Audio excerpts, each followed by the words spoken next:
Hiramin ko muna yung ilang minuto sa buhay nyo para manood sa ating video ngayon. Ayan, magbibinta po tayo ng ating baboy.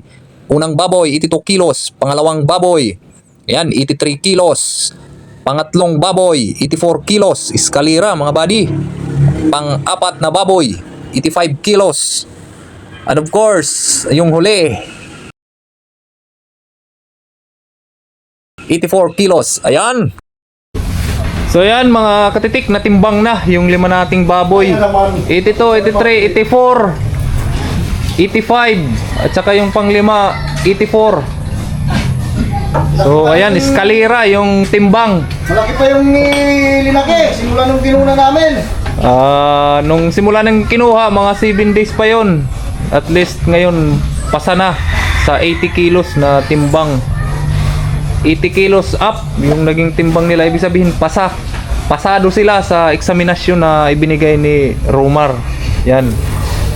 So ayan, kukwintahin na natin, bibilangin na natin kung magkano yung kikitain natin, kung malaki o maliit. So ayan, let's go. At ayan mga katitik, nagbabayaran na. Tumalikod pa si kuya para hindi makita yung kayamanan niyang dala-dala.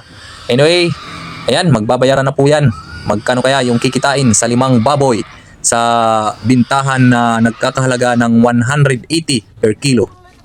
Bali yung kikitain natin dito sa ating pagbibinta ng limang baboy ay gagamitin rin natin sa mga ibang baboy natin na natitira pa. Meron pa tayong 10 fattening na mga baboy. Marami-rami pa yung makukonsumo ng mga feeds niyan, mga katitik, kasi umaabot pa lang sila ng 2 months and 1 week.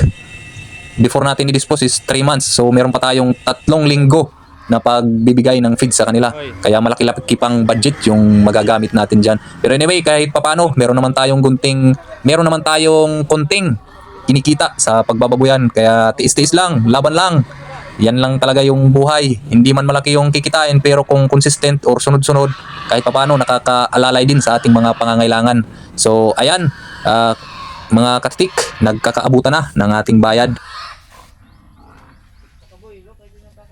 75, ma'am?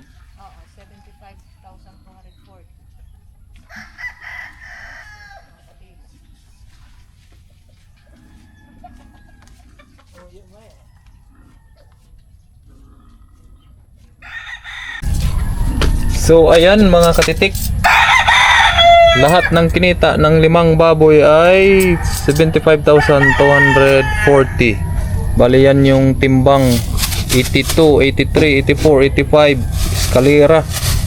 Tapos yung panglima 84. Umabot ng 418 kilos. 180 po yung per kilo.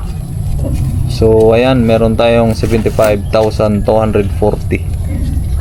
Yan, pambili rin niya ng feed sa 10 baboy na natitira pa natin. So ayan, yun lang po. Bye bye.